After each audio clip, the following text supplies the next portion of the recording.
ഉൽപാദനക്ഷമത വർദ്ധിപ്പിക്കുക എന്ന വിഷയമാണ് നിൽക്കുന്നത്. അപ്പോൾ തീർച്ചയായിട്ടും നമുക്ക് പാലുൽപാദനം കൂടുതലല്ലേ, ഉൽപ്പാദിപ്പിക്കുന്ന കന്നുകാലികളുടെ പ്രജനനവും അതുപോലുള്ള മറ്റു വിഷയങ്ങളും കൂടുതലായി ചർച്ച ചെയ്യേണ്ടെങ്കിലേ പാലുൽപാദനവും മാംസോൽപാദനവും ഒക്കെ കൂടുകയുള്ളൂ.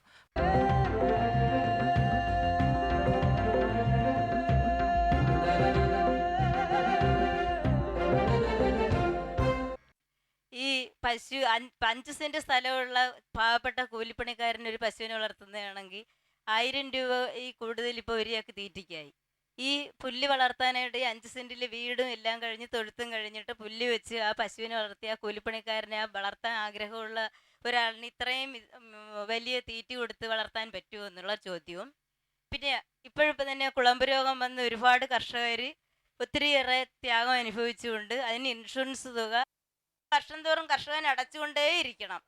എന്നിട്ട് എന്തെങ്കിലും വരുമ്പോൾ ആ പൈസയ്ക്ക് വേണമെങ്കിലും കർഷകന് എത്രയോ രൂപ വണ്ടിക്കൂലി കൊടുത്താണ് ആ സ്ഥലത്ത് ചെല്ലുന്ന ഉദ്യോഗസ്ഥർ കാണാൻ. ഇതാണ് മറുപടി പറയുന്നത്. ഓക്കെ, അപ്പം ഗോരക്ഷ നമ്മൾക്കൊരു ഇൻഷുറൻസ് പദ്ധതി തന്നെയുണ്ട്. അപ്പം അതിൻ്റെ ഗുണഭോക്തൃ വിഹിതം കയ്യിലെത്തുന്നതിനുള്ള കാലതാമസവും അതിലെ ബുദ്ധിമുട്ടുമാണ് കൂടുതലായിട്ട് പറഞ്ഞിട്ടുള്ളത്.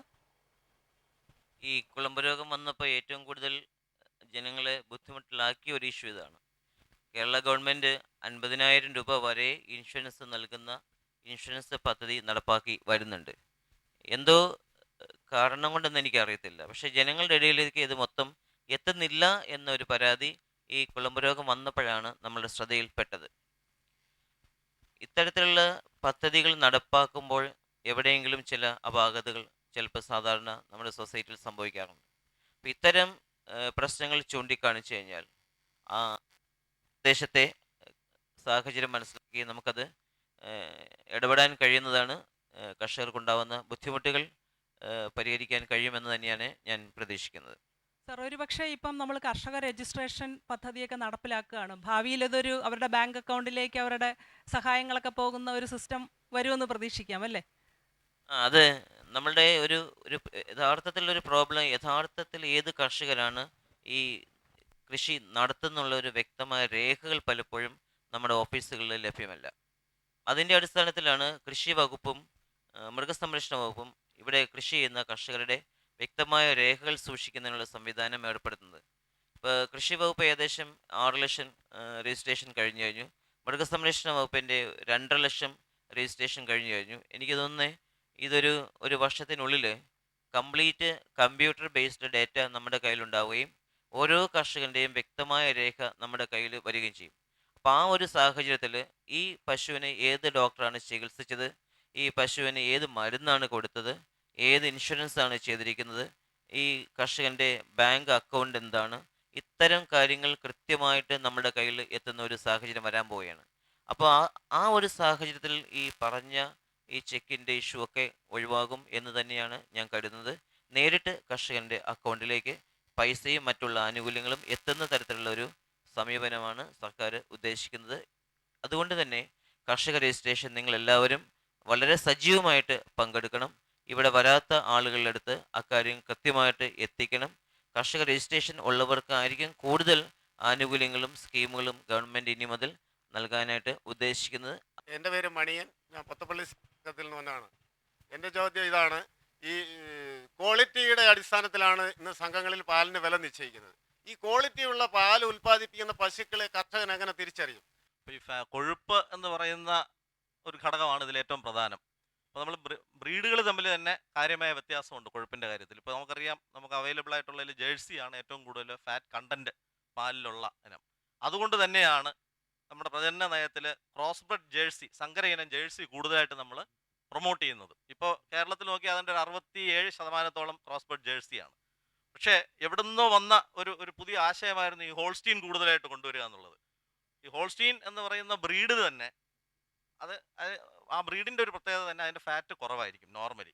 പക്ഷെ അത് ക്രോസ് ബ്രീഡിങ് കഴിയുമ്പോൾ കുറച്ചുകൂടെ ഇമ്പ്രൂവ് ചെയ്യുന്നുണ്ട്. അപ്പോൾ എപ്പോഴും ക്രോസ് ബ്രെഡ് ജേഴ്സി ആയിരിക്കും നമ്മുടെ മിൽമ ആംഗിളിൽ കാണുമ്പോൾ അല്ലെങ്കിൽ സൊസൈറ്റി ആംഗിളിൽ ഫാറ്റിൻ്റെ കാര്യത്തിൽ ബെറ്റർ ആയിരിക്കുന്നത്. പിന്നെ രണ്ടാമത്തെ പ്രധാന കാരണം നേരത്തെ നമ്മുടെ സുഹൃത്ത് പറഞ്ഞ കാര്യമാണ്, തീറ്റപ്പുൽ അല്ലെങ്കിൽ റഫേജ് കൊടുക്കാതെ കേരളം പാൽ ഉൽപ്പാദിപ്പിച്ചുകൊണ്ടിരിക്കുകയാണ്.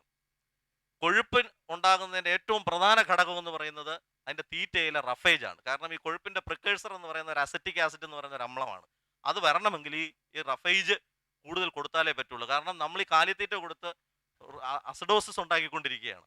അപ്പോൾ ഫൈബറിൽ ഉള്ള ഫീഡ് കൂടുതൽ കൊടുക്കുകയും കൂടുതൽ ജേഴ്സിയുടെ ബ്ലഡ് ആയിരിക്കും നമുക്ക് ഫാറ്റിൻ്റെ കാര്യത്തിൽ ഉത്തമമായിരിക്കുന്നത്. അപ്പോൾ ക്വാളിറ്റി എന്ന് പറയുന്നത് കൂടുതലും നമ്മുടെ സൊസൈറ്റി ആംഗിളിൽ ഫാറ്റാണ്.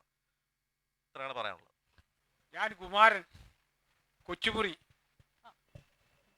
ഒരു 2 കൊല്ലത്തിന് മുമ്പ് മനോരമയെ കണ്ടായിരുന്നു, ഒരു 50,000 രൂപയുടെ പാലടച്ചാൽ പെൻഷൻ കിട്ടുമെന്ന്. ഇപ്പോൾ ഒരു 2.5 ലക്ഷം 3 ലക്ഷം രൂപയുടെ പാലടച്ചിട്ടും പെൻഷൻ കിട്ടുന്നില്ല. എനിക്ക് 66 വയസ്സായി. നമ്മുടെ ക്ഷീരസംഘത്തിൽ ക്ഷീരകർഷക ക്ഷേമനിധിയിൽ നിന്നാണ് ക്ഷീരകർഷകർക്ക് പെൻഷൻ അനുവദിക്കുന്നത്. അത് നമ്മൾ സംഘത്തിൽ പാലടക്കുന്നതനുസരിച്ച് ഈ ക്ഷേമനിധിയിൽ അവരെ അംഗങ്ങളാക്കുകയും ആ അംഗങ്ങളായിട്ട്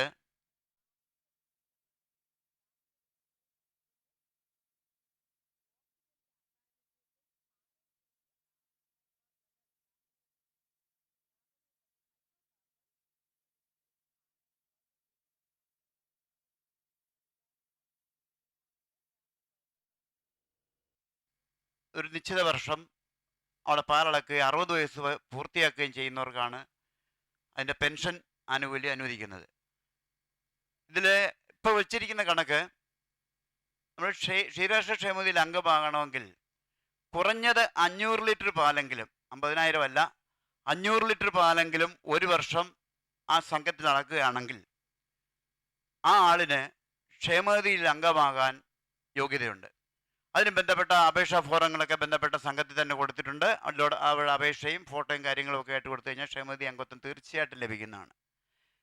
ഇപ്പോഴത്തെ പുതിയ ആക്ട് നിയമം വന്ന് ഇനിയുള്ള കാര്യം, മുൻപ് ഏതെങ്കിലും 10 കൊല്ലം പാലട മതിയായിരുന്നു 500. ഇപ്പോൾ അതല്ല, ക്ഷേമനിധിയിൽ ഇനിയിപ്പോൾ അംഗങ്ങളാകുന്നവരെ ക്ഷേമനിധിയിൽ അംഗമായതിനു ശേഷം 5 കൊല്ലമെങ്കിലും 500 ലിറ്റർ പാലടക്കുകയും 60 വയസ്സ് പൂർത്തിയാകുകയും ചെയ്യുന്ന മുറയ്ക്കാണ് അവർക്ക് പെൻഷൻ അനുവദിക്കുന്നത്.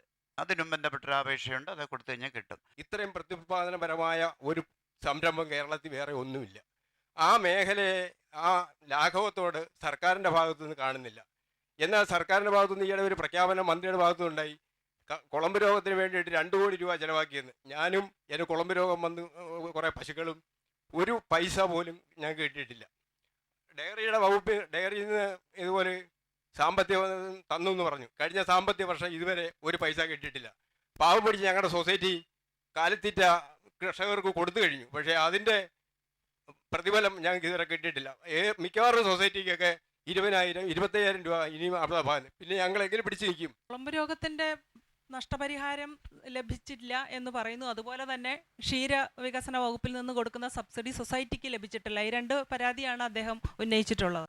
കേരളത്തിൽ ഇതുവരെ 55,000-ഓളം പശുക്കളെയാണ് ഈ രോഗം ബാധിച്ചിട്ടുള്ളത്. പശു, ആട്, അതുപോലെ പോത്ത്, പശുക്കുട്ടികൾ, ഇങ്ങനെയെല്ലാം നോക്കിക്കഴിഞ്ഞാൽ 55,000-ഓളം മൃഗങ്ങളെയാണ് ഈ രോഗം ബാധിച്ചിട്ടുള്ളത്.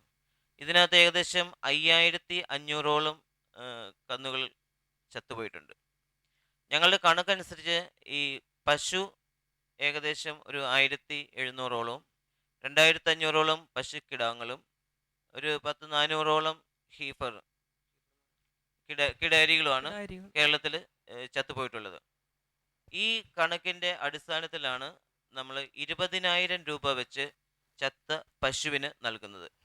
പശുക്കുട്ടികൾക്ക് 7,000 രൂപയും കിടാരികൾക്ക് 12,000 രൂപ വെച്ചിട്ടാണ് നൽകിക്കൊണ്ടിരിക്കുന്നത്. ഈ നൽകുന്നത് കൃത്യമായിട്ടും കണിശമായിട്ടും ഈ രോഗം വന്ന് ചത്തിട്ടുള്ള പശുക്കൾക്ക് മാത്രമാകണമെന്ന് നിർബന്ധമുള്ളതുകൊണ്ട് പശു ചത്ത വിവരം കൃത്യമായിട്ട് മൃഗാശുപത്രിയെ അറിയിക്കുകയും അത് പോസ്റ്റ്മോർട്ടം ചെയ്യണം. പോസ്റ്റ്മോർട്ടം ചെയ്യാൻ എന്തെങ്കിലും ബുദ്ധിമുട്ടുള്ള ഒരു സാഹചര്യം ഉണ്ടെങ്കിൽ തന്നെ അവിടെ ഈ കർഷകനും ഈ ചത്ത പശുവും വെറ്റിനറി സർജനും നിന്നുകൊണ്ടുള്ളൊരു ഫോട്ടോയും വേണമെന്ന് കർശനമായ നിർദ്ദേശം നൽകിയിരിക്കുന്നത് കൊണ്ട് പെട്ടെന്ന് ഇത് ഓടിച്ചെന്ന് ചോദിച്ചാൽ കിട്ടുന്ന ഒരു സംവിധാനം അല്ല എന്നുള്ളത് ഞാൻ നിങ്ങളെ അറിയുകയാണ്. എന്തായാലും ഒരു ചത്ത പശു ഒരു വീട്ടിലുണ്ടെങ്കിൽ കൃത്യമായിട്ടും അദ്ദേഹത്തിന് അതിൻ്റെ കോമ്പൻസേഷൻ കിട്ടിയിരിക്കും. മൃഗസംരക്ഷണ വകുപ്പിൻ്റെ കോമ്പൻസേഷൻ കൂടാതെ ക്ഷീരവികസന വകുപ്പും മിൽമയും ഇതുപോലെ കുളമ്പ് രോഗബാധയേറ്റ മരണപ്പെട്ട പശുക്കൾക്ക് നഷ്ടപരിഹാരം നൽകുന്നതായിട്ടാണ് അറിഞ്ഞത്. അത് ക്ഷീരവികസന വകുപ്പിൻ്റെ കാര്യം കൂടി ഒന്ന്. മിൽമയിൽ നിന്നൊരു 1000 രൂപയുടെ ഒരു പദ്ധതിയുണ്ട്. അത് പലപ്പോഴും നിങ്ങൾക്ക് ക്ഷീരസംഘം വഴി അറിഞ്ഞു കാണുമായിരിക്കും. ഇത് കൂടാതെ ക്ഷീരോത്സവ വകുപ്പിൻ്റെ ഒരു സഹായം കൂടെ നിങ്ങൾക്ക് ലഭ്യമാക്കാനുള്ള ശ്രമം നടത്തിക്കൊണ്ടിരിക്കുകയാണ്. മിക്കവാറും അത് സാങ്ഷൻ കിട്ടിയാൽ അതിനുള്ള സഹായം കൂടെ തീർച്ചയായിട്ടും കിട്ടും. മന്ത്രി ഇത് പ്രഖ്യാപിച്ചിരിക്കുന്നു. അതുകൊണ്ട് അത് വന്നു കഴിഞ്ഞാൽ ഉടനെ ഇതുവരെ അതിൻ്റെ ഓർഡർ വന്നിട്ടില്ല എങ്കിലും എത്തുമെന്നുള്ള പ്രതീക്ഷയിലാണ്. വന്നു കഴിഞ്ഞാൽ ഉടനെ തന്നെ ഡിപ്പാർട്ട്മെൻറ്റിൻ്റെ കിട്ടും. നമ്മുടെ കരുവാറ്റ പഞ്ചായത്തിൽ മൃഗാശുപത്രി വഴി ഏകദേശം 114 മൃഗങ്ങൾക്ക് രോഗബാധ ഉണ്ടെന്ന് റിപ്പോർട്ട് ചെയ്യുകയും അതോടൊപ്പം തന്നെ മരിച്ച പശുക്കൾക്കുള്ള നഷ്ടപരിഹാരത്തിനുള്ള നേരത്തെ നമ്മുടെ ബഹുമാനപ്പെട്ട ഡയറക്ടർ സൂചിപ്പിച്ച പോലെ രേഖകളെല്ലാം തന്നിട്ടുള്ളതിനെല്ലാം നഷ്ടപരിഹാരം കൊടുക്കാനുള്ള നടപടി സ്വീകരിച്ചിട്ടുണ്ട്. ആദ്യഘട്ടം എന്ന നിലയ്ക്ക് ആലപ്പുഴ ജില്ലയ്ക്ക് 10 ലക്ഷം രൂപ ഈ നഷ്ടപരിഹാരം കൊടുക്കുന്നതിനുള്ള തുക അനുവദിക്കുകയും അതനുസരിച്ചിട്ട് 50 കർഷകർക്ക് ഓരോ പശു നഷ്ടപ്പെട്ട 50 കർഷകർക്ക് 20,000 രൂപ വീതം നഷ്ടപരിഹാരം കൊടുക്കുകയും ചെയ്തു. ഇതെല്ലാം ചില കർഷകർ ഇതുപോലെ സമയങ്ങളിൽ ഇത് മൃഗാശുപത്രികളിൽ അറിയിക്കാതെ വിട്ടുപോവുകയും പ്രോത്സാഹനം ചെയ്യാതെ ഇരിക്കുകയൊക്കെ ചെയ്ത സാഹചര്യങ്ങൾ ഉണ്ടായിട്ടുണ്ട്. ഇപ്പോഴത്തെ നിലവിലനുസരിച്ചുള്ള നിയമങ്ങളനുസരിച്ച് നമുക്കത് നടപടിയെടുക്കാൻ സാധിക്കത്തുള്ളൂ. ഡയറി ഡെവലപ്മെൻറ്റ് ഡിപ്പാർട്ട്മെൻറ്റും മിൽമയും 10,000 രൂപ വീതം കർഷകർക്ക് കൊടുക്കാനായിട്ട് ഇന്നലെ തീരുമാനിച്ചിട്ടുണ്ട്. ഡയറി ഡിപ്പാർട്ട്മെൻറ്റിൽ നിന്ന് 10,000 രൂപയും മിൽമയിൽ നിന്ന് 10,000 രൂപയും. ഈ 10,000 രൂപ കൊടുക്കുന്നത് മൃഗസംരക്ഷണ വകുപ്പിൽ രജിസ്റ്റർ ചെയ്ത ഈ നമ്മൾ 20,000 രൂപ കൊടുത്തിട്ടുള്ള ആ ലിസ്റ്റിന് വെച്ചിട്ടായിരിക്കും കൊടുക്കുക. അതായത് ഒരു പശു ചത്തു കഴിഞ്ഞാൽ അദ്ദേഹത്തിന് 40,000 രൂപ കോമ്പൻസേഷൻ കിട്ടും. അപ്പോൾ ഈ മൃഗാശുപത്രിയിൽ നമ്മൾ കളക്ട് ചെയ്ത രേഖകൾ മിൽമയ്ക്കും ഡയറി ഡിപ്പാർട്ട്മെൻറ്റിനും ഇന്നലെ നൽകിയിട്ടുണ്ട്. അതുകൊണ്ട് കർഷകർ വീണ്ടും ഒരു ആപ്ലിക്കേഷൻ കൊടുക്കേണ്ട കാര്യമില്ല. ആ രേഖയുമായിട്ട് ചെന്നാൽ മതി, അവർക്ക് കിട്ടും. പിന്നെ മിൽമയ്ക്ക് ഒരു പ്രത്യേക ഒരു കണ്ടീഷൻ കൂടി വെച്ചിട്ടുണ്ട്, പാല് അളക്കുന്ന ആളുകൾ ആയിരിക്കണം. എൻ്റെ പഞ്ചായത്തിൽ എൻ്റെ പഞ്ചായത്ത് എന്ന് പറയുമ്പോൾ ഞാനൊരു ജനപ്രതിനിധിയാണ്. എൻ്റെ പഞ്ചായത്തിൽ ക്ഷീരസാഗരം എന്നൊരു പദ്ധതി നടപ്പിലാക്കി. ആലപ്പുഴ ജില്ലയിൽ ആദ്യമായിട്ട് തൃക്കുന്നപ്പുഴ ഗ്രാമപഞ്ചായത്തിലാണ് അത് നടപ്പിലാക്കിയത്. അത് കുടുംബശ്രീ യൂണിറ്റുകളിൽ നിന്ന് തിരഞ്ഞെടുക്കപ്പെട്ട വനിതകളെ തിരഞ്ഞെടുത്തുകൊണ്ട് ക്ഷീരസാഗരം പദ്ധതി 5 പേരടങ്ങുന്ന ഗ്രൂപ്പുകളെ സെലക്ട് ചെയ്തിട്ട് അവർ ബാങ്കിൽ നിന്ന് ലോൺ എടുത്താണ് അവർ ഈ പദ്ധതി നടപ്പിലാക്കിയത്. അപ്പോൾ കുടുംബശ്രീ മിഷൻ്റെ 10,000 രൂപയാണ് അവർക്ക് ആകെ കിട്ടുന്ന സബ്സിഡി എന്ന് പറയുന്നത്. ഈ പാലുൽപാദനം കുറവായതുകൊണ്ടും മറ്റും അവർ ഈ ലോൺ അടയ്ക്കുന്നതിനും മറ്റും വളരെയേറെ ബുദ്ധിമുട്ടിയാണ് പോകുന്നത്. ഈ ഞങ്ങളുടെ പ്രദേശത്ത് മിൽമയോ മറ്റോ ഇല്ലാത്തത് കാരണം അവർക്ക് ഡിപ്പാർട്ട്മെൻറ്റിൻ്റെയോ മറ്റോ സ്കീമിൽ ഉൾപ്പെടുത്തിയവർക്ക് സഹായങ്ങളൊന്നും തന്നെ കിട്ടുന്നില്ല. അതുപോലെ തന്നെ കൃഷി ചെയ്യുന്നതിന് വേണ്ടി പുൽക്കട അത് കിട്ടാനുള്ള മാർഗം, അതോടൊപ്പം തന്നെ ഈ കുടുംബശ്രീ യൂണിറ്റുകളെ ക്ഷീരസാഗരം പദ്ധതി നടപ്പിലാക്കുന്ന ആ വനിതകളെ സഹായിക്കാൻ ഡിപ്പാർട്ട്മെൻറ്റിൻ്റെ ഏതെങ്കിലും സ്കീമുണ്ടോ എന്നൊക്കെയുള്ളതാണ് എനിക്ക് അറിയേണ്ടത്. കുമാരകോടി ഒരു ക്ഷീരസംഘമുണ്ട്. പിന്നെ അതിന് തെക്ക് ഭാഗത്ത് തൃക്കുന്നപ്പുഴത്തന്നെ ഒരു സംഘം ഉണ്ടായിരുന്നു, ഇപ്പോൾ ഡെഡായിട്ട് കിടക്കുകയാണ്. അത് പുനഃപ്രവർത്തിപ്പിക്കാൻ സാധിച്ചെങ്കിൽ മാത്രമേ ഒരുപക്ഷേ അവിടുത്തെ ജനപ്രതിനിധികളും ക്ഷീരകർഷകരും ഉത്സാഹിക്കാമെങ്കിൽ അവിടെ നമുക്ക് അതിനെ പുനരുദ്ധരിക്കാം, പുനരുജ്ജീവിക്കാം സാധിക്കുമെന്ന് തന്നെയാണ് എനിക്ക് തോന്നുന്നത്. പക്ഷേ അതിനുള്ളൊരു കൂട്ടായ ശ്രമം നടത്തിയെങ്കിൽ മാത്രമേ നമുക്ക് അതാത് സംഘം അവിടെ, കാരണം ഇപ്പോൾ അങ്ങനെ ഒരു സംഘം നിലനിൽക്കുന്നത് കൊണ്ട് അത് ലിക്വിഡേറ്റ് ചെയ്ത് പുതിയൊരു സംഘം നമുക്ക് അവിടെ രൂപീകരിക്കാൻ പറ്റില്ല. കാരണം പഴയ പരമ്പരാഗത സംഘമാണത്. വലിയൊരു ഏരിയ അവിടെ തൃക്കുന്നപ്പുഴ പ്രവർത്തന പരിധിയായിട്ടുള്ളൊരു സംഘമാണ്. അപ്പോൾ ഒന്നുകിൽ ഈ സംഘത്തിന് നമുക്ക് ഒരു സംഘത്തെ ഇല്ലാതാക്കിയിട്ട് പുതിയൊരെണ്ണം ഉണ്ടാക്കുന്നതിന് എളുപ്പം ഉള്ളതിനെ പുനരുജ്ജീവിപ്പിച്ചെടുക്കാൻ പറ്റും. ക്ഷീരസംഘം ഉണ്ടെങ്കിൽ മാത്രമേ പലപ്പോഴും ഈ കർഷകരെ കോർഡിനേറ്റ് ചെയ്യുകയും പരമാവധി സഹായങ്ങൾ ഇപ്പം തന്നെ കുളമ്പ് രോഗത്തിൻ്റെ എന്തിനായാലും സംഘത്തിൽ പാലളക്കുന്നത് അടിസ്ഥാനമാക്കിയാണ് കാലിത്തീറ്റ സബ്സിഡി എല്ലാം തന്നെ തരുന്നത്. തീറ്റ പുൽ കൃഷി ചെയ്യുന്നതിന് 1 ഏക്കറിന് 15,000 രൂപ വരെ സബ്സിഡി കൊടുക്കുന്ന ഒരു പദ്ധതിയുണ്ട് LD ബോർഡിന്. അപ്പോൾ ഞങ്ങളുടെ തന്നെ ഇവിടെ തഴക്കര മാവേലിക്കര ഞങ്ങളുടെ ഒരു ഓഫീസുണ്ട്. അപ്പോൾ നിങ്ങളുടെ ഞാൻ നമ്പർ എടുത്തോളാം, അവരുമായിട്ട് ബന്ധപ്പെട്ട് കഴിഞ്ഞാൽ. പക്ഷേ അത് കുടുംബശ്രീ പ്രവർത്തകരായിരിക്കണം. കുടുംബശ്രീ കോർഡിനേറ്റർ വഴിയേ അതിൻ്റെ അപേക്ഷ പ്രോസസ്സ് ചെയ്യുള്ളൂ. യഥാർത്ഥത്തിൽ സ്ഥലം ഉണ്ടായിരിക്കണം. പുൽ കൃഷി ചെയ്യുന്നതിന് വേണ്ടുന്ന പരിശീലനവും അതിന് വേണ്ടുന്ന ബാക്കി കാര്യങ്ങളും ഒക്കെ ബോർഡിൽ നിന്ന് തരും. അത് ചെയ്ത് കഴിഞ്ഞാൽ മാർച്ച് മാസമൊക്കെ ആകുമ്പോൾ അതിൻ്റെ പൈസ കിട്ടും. 1 ഏക്കർ വരെ കൊടുക്കുന്നുണ്ട്, 15,000. കുറച്ച് സ്ഥലമാണെങ്കിൽ ആനുപാതികമായിട്ട് കുറയുകയും ചെയ്യും. ഒരു പശുക്കുട്ടി അല്ലെങ്കിൽ കന്നുകുട്ടിയെ വീട്ടിൽ വളർത്തി 18 മാസം കഴിഞ്ഞാൽ 3-4 തവണ കുത്തിവെച്ചാലും പ്രത്യുൽപാദന ശേഷി ഉണ്ടാകാത്തതിന് കാരണം എന്താണ്? ഉൽപ്പാദനക്ഷമതയുള്ള പശുക്കളുണ്ടാകുമ്പോൾ നമ്മൾ നല്ല രീതിയിൽ ശാസ്ത്രീയമായി പരിപാലിച്ചാൽ മാത്രമേ നമുക്ക് ഉൽപ്പാദനക്ഷമതയുള്ള പശുക്കളെ കിട്ടത്തുള്ളൂ. അതിൻ്റെ ഏറ്റവും പ്രധാനപ്പെട്ട ഒരു കാര്യമാണ് നമ്മൾ പശുക്കുട്ടികൾ ഉണ്ടായിക്കഴിഞ്ഞാൽ ശാസ്ത്രീയമായ പരിചരണം നടത്തുക എന്നുള്ളതാണ്. അങ്ങനെയുള്ള നടത്തി ശാസ്ത്രീയ പരിചരണ മുറകൾ എത്തി നല്ല രീതിയിൽ ചെയ്തു കഴിഞ്ഞാൽ ഇതിൻ്റെ ശരീര തൂക്കം അനുസരിച്ചാണ്, നമ്മൾ പ്രായമല്ല പ്രധാന ഘടകം. പണ്ടെല്ലാം നമ്മൾ പറയും 18 മാസമാകുമ്പോൾ പശുക്കുട്ടികളെ അല്ലെ കിടാരികളെ കുത്തിവെപ്പിക്കുക എന്നുള്ളതായിരുന്നു നമ്മുടെ എല്ലാം ധാരണ. അത് മാറി അതിൻ്റെ ശരീര തൂക്കത്തിനനുസരിച്ചാണ്. നമ്മുടെ ജേഴ്സി ഇനത്തിൽപ്പെട്ട സങ്കര ഇനം പശുക്കുട്ടികളാണെങ്കിൽ ഏകദേശം ഒരു 150-160 കിലോ തൂക്കം എത്തുമ്പോൾ അത് മതിയുടെ ലക്ഷണങ്ങൾ കാണിക്കും. അങ്ങനെ നല്ല രീതിയിൽ ശാസ്ത്രീയമായി വളർത്തിക്കൊണ്ടുവന്ന് ആ മതിയുടെ ലക്ഷണങ്ങൾ കാണിച്ചു കഴിഞ്ഞാൽ 1-2 മതി ലക്ഷണങ്ങൾ ഒഴിവാക്കിയിട്ട് അടുത്ത പ്രാവശ്യം നമുക്കതിനെ കുത്തിവെപ്പിക്കാൻ സാധിക്കും. പിന്നെ ഇതിൻ്റെ ഏറ്റവും പ്രധാനപ്പെട്ട ഘടകമാണ് ശാസ്ത്രീയമായ ഈ കൃത്രിമ ബീജാധാനത്തിനെ പറ്റി കർഷകർ അറിഞ്ഞിരിക്കേണ്ടത്. ഈ മതിയുടെ ലക്ഷണങ്ങൾ കാണിച്ചു കഴിഞ്ഞാൽ ഏകദേശം 12 മണിക്കൂർ കഴിയുമ്പോഴത്തേക്കാണ് ഇതിനെ കുത്തിവെപ്പ് നൽകേണ്ടത്. ആ രീതിയിൽ നമ്മൾ കുത്തിവെച്ച് കഴിഞ്ഞാൽ ഗർഭധാരണം നടത്തിയിട്ടില്ലെങ്കിൽ സാധാരണ നിലയിൽ ഒരു 18-20 ദിവസം ആകുമ്പോൾ വീണ്ടും മതിയുടെ ലക്ഷണങ്ങൾ കാണിക്കും. അങ്ങനെ 2 അതിൽ കൂടുതലോ പ്രാവശ്യം കൃത്രിമ ബീജാനം നടത്തിയിട്ട് നമ്മുടെ പശു അല്ലെങ്കിൽ പശു കിടാരി ഗർഭധാരണം നടത്തിയിട്ടില്ലെങ്കിൽ അതിൻ്റെ വിദഗ്ധ പരിശോധനയ്ക്ക് വിധേയമാക്കണം. വന്ധ്യത ഉണ്ടാകുന്നതിന് ഒരുപാട് കാരണങ്ങളുണ്ട്. അതിൽ ഒരു പ്രധാന കാരണമാണ് പറഞ്ഞത്. അതിലെ ഒരു മെസ്സേജ് എന്ന് പറയുന്നത് 2 അതിലധികമോ 3 കുത്തിവയ്പ്പ് കഴിഞ്ഞ് വീണ്ടും ചന പിടിച്ചില്ലെങ്കിൽ വീണ്ടും കുത്തിവെപ്പിച്ചുകൊണ്ടിരിക്കുകയല്ല ചെയ്യേണ്ടത്. അടുത്തതൊരു വിദഗ്ധ പരിശോധനയാണ് ആവശ്യം എന്നുള്ളതാണ്. ഇപ്പോൾ നമ്മൾ പശു മതലക്ഷണം കാണിച്ചു കഴിഞ്ഞാൽ നമ്മൾ മൃഗാശുപത്രിയിൽ വിളിച്ചു പറയുമ്പോൾ അവർ ബീജവുമായി വരുന്നത് ഒരു കുപ്പിയിൽ ബീജം നിക്ഷേപിച്ചുകൊണ്ടാണ് വരുന്നത്. അത് ട്രാഫിക് ജാമും എല്ലാം കഴിഞ്ഞ് ഒരു 1-2 മണിക്കൂർ കഴിയുമ്പോഴാണ് ഇത് കർഷകൻ്റെ വീട്ടിലെത്തുന്നത്. ഇത് നിരുത്സാഹപ്പെടുത്തേണ്ടല്ലേ എന്നാണ് എൻ്റെ ചോദ്യം. നമ്മൾ സാധാരണഗതിയിൽ ഈ ബീജം ഗാഢശീതീകരിച്ചിരിക്കുന്ന ആ കണ്ടെയ്നറിൽ നിന്ന് എടുത്ത് അതിനെ പഴയ രീതിയിലേക്ക് തന്നെ തോ ചെയ്ത് കഴിഞ്ഞാൽ അരമണിക്കൂറിനുള്ളിൽ അത് ഉപയോഗിക്കണം, 30 മിനിറ്റ്. ഇല്ലെങ്കിൽ അതിൻ്റെ മോട്ടിലിറ്റി അല്ലെങ്കിൽ ഈ ചലനശേഷി കുറഞ്ഞ് ഗർഭധാരണം നടക്കാനുള്ള അവസരം കുറയും.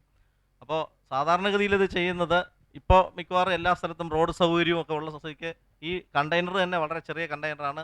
ഡോക്ടേഴ്സ് ആയാലും ബാക്കി ഇൻസമിനേറ്റർമാരായെങ്കിലും കർഷകൻ്റെ വീട്ടിലേക്ക് തന്നെ കൊണ്ടുവന്ന് ചെയ്യുന്ന ഒരു സാഹചര്യം ഇപ്പോൾ ഉണ്ട്. അതും ഗവൺമെൻറ് അതിനെ സപ്പോർട്ട് ചെയ്യുന്നു. അതല്ലെങ്കിൽ മൃഗാശുപത്രിയിലാണ് വരുന്നതെങ്കിൽ കൊണ്ടുവന്ന് ചെയ്യുകയാണെങ്കിൽ അത് കൃത്യമായിട്ട് ഈ പറഞ്ഞ പോലെ ചെയ്യാൻ പറ്റും. വളരെ നല്ല രീതിയിൽ ഞങ്ങളുടെ ബ്ലോക്ക് പഞ്ചായത്ത് ക്ഷീരവികസന വകുപ്പുമായി ബന്ധപ്പെട്ടുകൊണ്ട് കാലിത്തീറ്റ വിതരണം ചെയ്യുന്നുണ്ട്. ഈ കഴിഞ്ഞ നേരത്തെ വളരെ നല്ല ഒരു പ്രോജക്റ്റായിട്ട് അംഗീകരിക്കുകയും ചെയ്തിട്ടുള്ളതായിരുന്നു കർഷകരെ സഹായിക്കാൻ വേണ്ടി. പക്ഷേ ഈ വർഷം അത് ഞങ്ങൾക്ക് കൊടുക്കാൻ പറ്റാത്തൊരവസരം വന്നു. ഒരു സ്പെഷ്യൽ സാങ്ഷൻ മേടിച്ചിട്ടാണ് അത് കൊടുക്കാൻ കഴിഞ്ഞത്. പക്ഷേ തുടർ പദ്ധതികളിൽ ഞങ്ങൾ സ്വപ്നം കാണുന്ന ഒരു പദ്ധതിയായിരുന്നു ക്ഷീരകർഷകരെ സഹായിക്കാൻ സൊസൈറ്റി വഴി ഈ കാലിത്തീറ്റ കൊടുക്കുക എന്നുള്ളത്. അത് നടപ്പാക്കാൻ കഴിയത്തില്ല എന്നുള്ള രീതിയിലാണ് ഞങ്ങൾക്കിപ്പോൾ കിട്ടിയിരിക്കുന്ന അറിവ്. അപ്പോൾ അത് ഈ ഒരു ദൂരദർശൻ്റെ പരിപാടിയിൽ കൂടി ഇതിൻ്റെ ഔദ്യോഗിക തലത്തിലുള്ള പ്രധാനപ്പെട്ട ആൾക്കാരിത് മനസ്സിലാക്കിയാൽ ഞങ്ങളുടെ ബ്ലോക്ക് പഞ്ചായത്ത് നല്ല രീതിയിൽ നടപ്പാക്കുന്ന ഒരു പദ്ധതി തുടർ പദ്ധതി എന്നുള്ള രീതിയിൽ നടപ്പാക്കാൻ കഴിയും. ഒരു ചോദ്യം കൂടെ ചോദിക്കാൻ, നല്ല രീതിയിൽ വനിതകൾക്ക് വരുമാനം കിട്ടുന്ന ഒരു സംരംഭകമായിരുന്നു പാലുൽപ്പന്ന നിർമ്മാണം. അതിന് ഡിപ്പാർട്ട്മെൻറ്റ് അല്ലെങ്കിൽ ക്ഷീരവികസന വകുപ്പ് തനതായ രീതിയിലോ അല്ലെങ്കിൽ മറ്റേതെങ്കിലും വകുപ്പുമായി ബന്ധപ്പെട്ടുകൊണ്ടോ ഈ ഉൽപ്പന്ന നിർമ്മാണ രംഗത്ത് തൊഴിൽ സംരംഭം എന്ന നിലയിൽ സഹായിക്കുവാൻ വേണ്ടി വരുന്ന എന്തെങ്കിലും നൂതനമായ പദ്ധതികൾ ആവിഷ്കരിച്ച് നടപ്പാക്കാൻ പറ്റുമോ എന്നുള്ളത്. ബ്ലോക്ക് പഞ്ചായത്തിന് നമുക്ക് കാലിത്തീറ്റ ക്ഷീരസംഘങ്ങൾ വഴി കാലിത്തീറ്റയുടെ ധനസഹായ പദ്ധതി ഇപ്പോഴും നടപ്പിലാക്കാം. പക്ഷേ പുതിയ മാർഗനിർദ്ദേശത്തിൽ സംയോജിതമായിട്ട് നടപ്പിലാക്കുന്നതാണെങ്കിൽ ആ പഞ്ചായത്താണ് ഇംപ്ലിമെൻ്റ് ചെയ്യേണ്ടത്. നമുക്ക് സംയോജിതമായിട്ട് ബ്ലോക്ക് പഞ്ചായത്തിനും ഫണ്ട് ഉൾപ്പെടുത്തി ചെയ്യുന്നതിന് യാതൊരു തടസ്സവുമില്ല. മറുപടി ക്ലിയർ ആണെന്ന് തോന്നുന്നു. രണ്ടാമത്, ക്ഷീരോൽപ്പന്ന നിർമ്മാണത്തിന് മുൻകാലങ്ങളിൽ ഏകദേശം 5 വർഷങ്ങൾക്ക് മുമ്പ് 1000 യൂണിറ്റുകൾ നമ്മൾ ധനസഹായത്തോടുകൂടി നടപ്പാക്കിയിരുന്നു. പക്ഷെ അത് പലതും പ്രവർത്തനക്ഷമമല്ലാതെ പോയി എന്നുള്ളതാണ് വാസ്തവം. പക്ഷേ താല്പര്യമുള്ളവരുണ്ടെങ്കിൽ തീർച്ചയായിട്ടും അവർക്ക് എല്ലാവർക്കും തന്നെ ട്രെയിനിങ് കൊടുക്കാനുള്ള സംവിധാനം നമുക്ക് 5 ട്രെയിനിങ് സെൻ്ററുകളിലായിട്ട് കൊടുക്കുന്നുണ്ട്. ഇപ്പോൾ ഇവിടെ അടുത്താണെങ്കിൽ നമുക്ക് ഓച്ചിറ ക്ഷീര പരിശീലന കേന്ദ്രത്തിൽ അതിനുള്ള 10 ദിവസത്തെ ട്രെയിനിങ് എല്ലാ ഉൽപ്പന്നങ്ങളിലും കൊടുക്കുന്നതായിരിക്കും. ആർക്ക് താല്പര്യമുണ്ടെങ്കിലും നമുക്കത് 75 രൂപ മാത്രം പൈസ അടയ്ക്കേണ്ടതുള്ളൂ. ട്രെയിനിങ് ലഭിച്ചതിന് ശേഷം നമുക്ക് താല്പര്യമുള്ള ഏത് പ്രോഡക്റ്റാണോ കൂടുതൽ മാർക്കറ്റിൽ നമുക്ക് ഇംപ്ലിമെൻ്റ് ചെയ്യാൻ പറ്റുന്ന നോക്കിയിട്ട് ചെയ്യാവുന്നതാണ്.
നമസ്കാരം. ദൂരദർശൻ കാർഷിക വാർത്തകളിലേക്ക് സ്വാഗതം. പ്രധാന വാർത്തകൾ.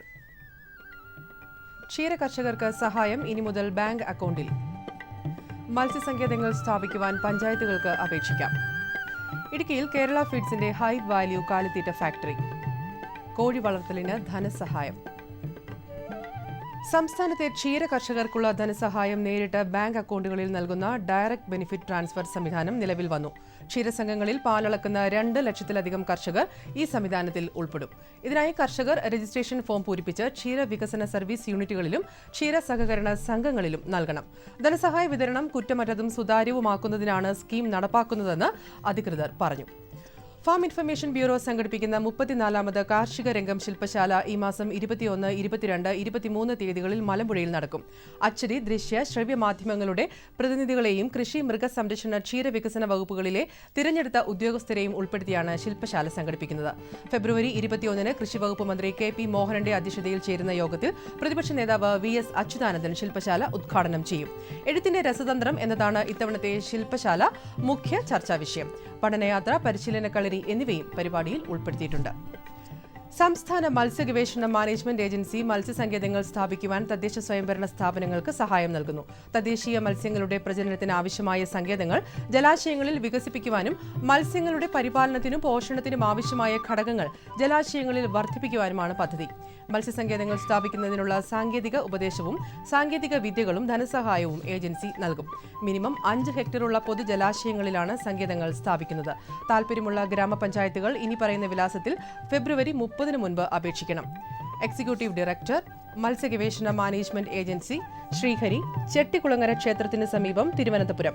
Phone number 047125746667. കണ്ണൂർ മൃഗസംരക്ഷണ പരിശീലന കേന്ദ്രത്തിന്റെ ആഭിമുഖ്യത്തിൽ വയനാട് ജില്ലയിലെ പൂക്കോട് വെറ്ററിനറി കോളേജിൽ ക്ഷീരോൽപ്പന്ന നിർമ്മാണ പരിശീലന പരിപാടി സംഘടിപ്പിക്കുന്നു. ഫെബ്രുവരി 25 മുതൽ മാർച്ച് 1 വരെയാണ് പരിശീലനം. ഈ സൗജന്യ പരിശീലനത്തിൽ പങ്കെടുക്കാൻ താൽപ്പര്യമുള്ള കാസർഗോഡ്, കണ്ണൂർ, കോഴിക്കോട്, വയനാട് ജില്ലകളിലുള്ള കർഷകർ ഫെബ്രുവരി 13-ന് രാവിലെ 11:30-ന് നേരിട്ടുള്ള അഭിമുഖത്തിന് ഹാജരാകണം. കണ്ണൂർ ജില്ലാ മൃഗാശുപത്രി കോമ്പൗണ്ടിൽ പ്രവർത്തിക്കുന്ന മൃഗസംരക്ഷണ പരിശീലന കേന്ദ്രത്തിലായിരിക്കും അഭിമുഖം നടക്കുക. നേരത്തെ അപേക്ഷ നൽകിയിരുന്ന സംരംഭകരും അഭിമുഖത്തിന് ഹാജരാകേണ്ടതാണ്. Phone number 049727634473. ഇനി കമ്പോള നിലവാരം. റബ്ബർ RSS 4 ക്വിൻ്റലിന് 14,600 രൂപ, റബ്ബർ RSS 5 ക്വിൻ്റലിന് 14,400 രൂപ, വെളിച്ചെണ്ണ ക്വിൻ്റലിന് 11,450 രൂപ, കുരുമുളക് ക്വിൻ്റലിന് 51,200 രൂപ, നാളികേരം തൊണ്ടോട് കൂടിയത് 1000-ന് 12,800 രൂപ, നാളികേരം തൊണ്ടില്ലാതെ 1000-ന് 13,000 രൂപ. കമ്പോള അവലോകനം. കുരുമുളക് വിപണി കൊച്ചിയിൽ. ഗാർബിൾഡ് കുരുമുളക് ക്വിൻ്റലിന് 53,200 രൂപ, അൺഗാർബിൾഡ് കുരുമുളക് ക്വിൻ്റലിന് 51,200 രൂപ. കുരുമുളക് വിപണി കൽപ്പറ്റയിൽ. ചേട്ടൻ കുരുമുളക് ക്വിൻ്റലിന് 51,800 രൂപ, വയനാടൻ കുരുമുളക് ക്വിൻ്റലിന് 52,000 രൂപ. കൊപ്ര വിപണി കോഴിക്കോട് ക്വിൻ്റലിന് 8100 രൂപ, തളിപ്പറമ്പ് 7700 രൂപ, കാസർഗോഡ് 7600 രൂപ. വെളിച്ചെണ്ണ വിപണി. കണ്ണൂർ ക്വിൻ്റലിന് 12267 രൂപ, കോട്ടയം 11900 രൂപ, ആലപ്പുഴ 11350 രൂപ. കാലാവസ്ഥ. കണ്ണൂർ കൂടിയ താപനില 33.7 ഡിഗ്രി സെൽഷ്യസ്, കുറഞ്ഞ താപനില 24.1 degree Celsius. Kozhikode 34.4, 24.5. Kochi 32.4, 22.2. Alappuzha 33.2, 23.5. Punalur 35.2, 18. Thiruvananthapuram 32.3, 23.3 degree Celsius. കാർഷിക വാർത്തകൾ കഴിഞ്ഞു. നമസ്കാരം.